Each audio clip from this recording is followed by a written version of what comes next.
그 종교개혁자 마틴 루터라는 사람이 있습니다.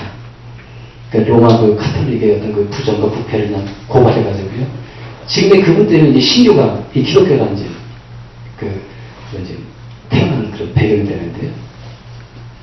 그 마틴 루터가 이제 그 서재에서 막 낙심돼가지고, 그리고 그냥 우울한 가운데 아주 곰에 빠져가지고 그냥 이렇게 침체된 상태에서 쭉 있었어요. 그러니까 이제 이 종교 개혁을 하려다 보니까 이 로마의 거대한 이 교회하고 싸워야 되니까 얼마나 많은 반대자들이 있겠습니까? 막 협박이 있을 것이고, 뭐 죽겠다, 너 이러면 안 된다. 얼마나 많은 반대자들이 있었겠습니까? 그래서 너무 낙심돼가지고 그냥 그 이 서재에서 이렇게 이제 우울하게 그냥 지내고 있었어요. 근데 그 아내가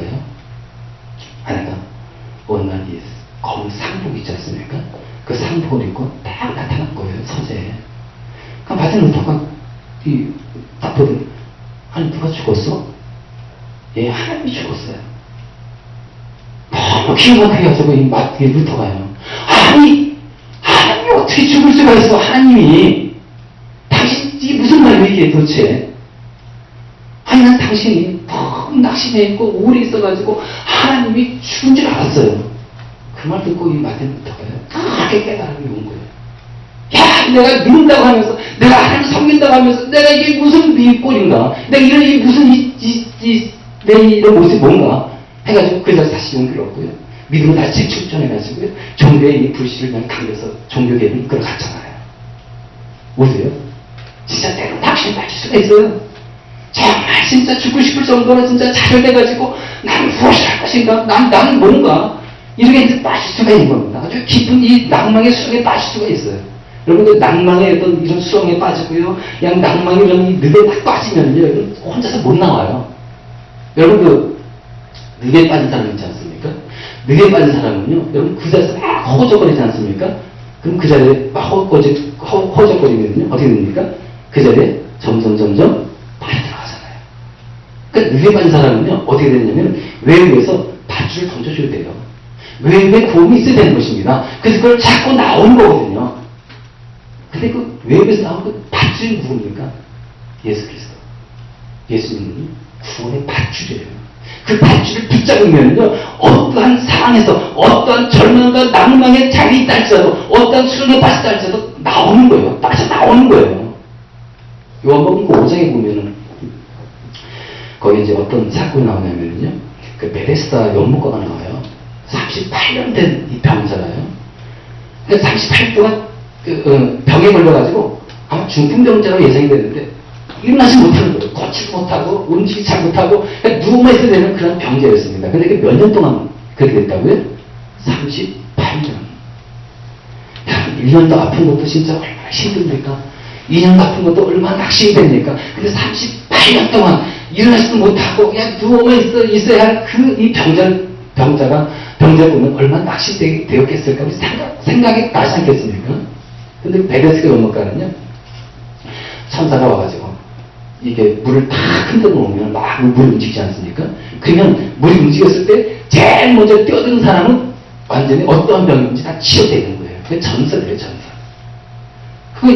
이 사람도 낫고자 하는 마음으로 왔겠죠. 근데, 아니, 그 물이 막 동할 때, 제일 먼저 들어가야 되는데, 이 사람 누구 있습니까?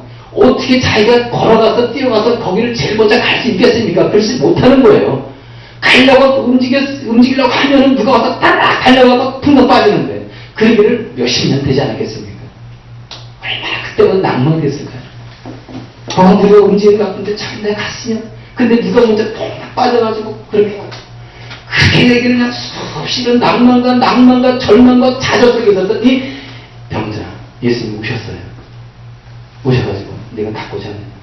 얘 좀 낫고 싶어요 주님. 근데 내가 일어나기 전에 저 사람들이 뛰어가가지고 내가 지금 이렇게 있습니다 하나님. 네 자리에서 일어나라. 자리에서 일어났어요. 그 낭만의 자리에서 일어난 겁니다. 예수 그리스도를 만나가지고요, 말씀에 순종하니까 어떻게 되었습니까? 낭만의 자리에서 벗어났어요. 빠져나온 거예요. 누가 보면 7장에 보더라도 또 아주 유명한 또 사건이 하나 나와요. 그 나인성이라는데요. 나인성 거기에 과부가 있었어요. 그 과부는 그 외아들이 있었는데, 그 외아들이 죽었어요. 근데 왜 죽었는지 모르겠어요. 사고로 죽었는지 병으로 죽었는지. 근데 젊은 나이 죽은 겁니다. 청년 때. 여러분, 이 과부가요, 그래도 외아들을 두고 있다 하면 큰 의미가 있는 겁니다. 남편은 죽고 없어요. 그렇다면 이 외아들은 어떤 존재인지 아십니까? 자기의 분신과 같은 존재예요. 그래서 이 외아들을 잘 키워가지고, 잘 교육시켜서 이 아들이 잘 돼가지고, 진짜 이런 모습을 소망을 하며 꿈을 꾸면서 가는 사람이 누굽니까? 과부인 거예요. 근데 이 과부의 외아들이 죽고 만 거예요. 얼마나 슬펐겠습니까? 얼마나 낙담되겠습니까? 얼마나 좌절되겠어요? 이 아들만 바라보고 왔는데 이 아들 죽어버렸으니. 그래서 이제 이 밖에서 이제 상을 내고 또 나오는 거예요. 얼마나 슬프겠습니까? 마을 사람들 다 동참해가지고 이 과부의 심정을 이해되는 거죠. 그래서 막 마을 사람들 울면서 그냥 막 오고 있습니다. 근데 반대편에서요, 예수님과 저희들과 무리들이 쫙 오고 있었어요. 오면서 이제 예수님이 그 과부를 딱 보니까 너무 불쌍한 거예요. 과부의 외아들 죽어가지고 슬피 우는 그 모습이 너무 불쌍해서, 그러고 나서 그 관대가에 손대고 예수께서 말씀하셨습니다. 젊은이야, 일어나라. 청년이 죽었다가 살아났어요. 이 청년은 자기 어머니 과부에게 딱 돌려줍니다. 과부, 여러분, 금방 종전까지 하더라도 절망과 좌절에 빠져가지고 그냥 슬피 울었던 이 과부가요, 예수 때문에 어떤 상태가 되었습니까?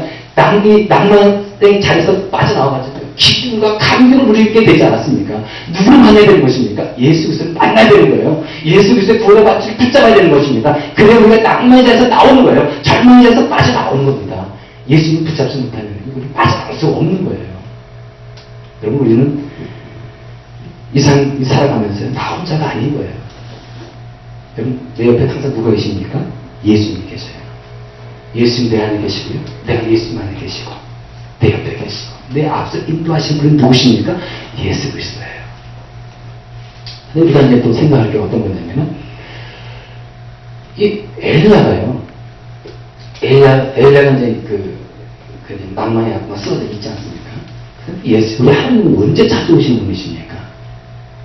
이걸 한번 봐야 돼요. 예수는 과연 우리의 삶 속에 언제 들어오시느냐? 우리의 삶 속에 언제 개입하시느냐? 언제 다가오시느냐? 여기 5절, 6절, 7절, 8절에 보면은요, 한번 보시겠습니다. 이제 로뎀 나무 아래에 누워서 잠이 들었는데, 그때 한 천사가 일어나서 먹으라고 그를 깨웠다.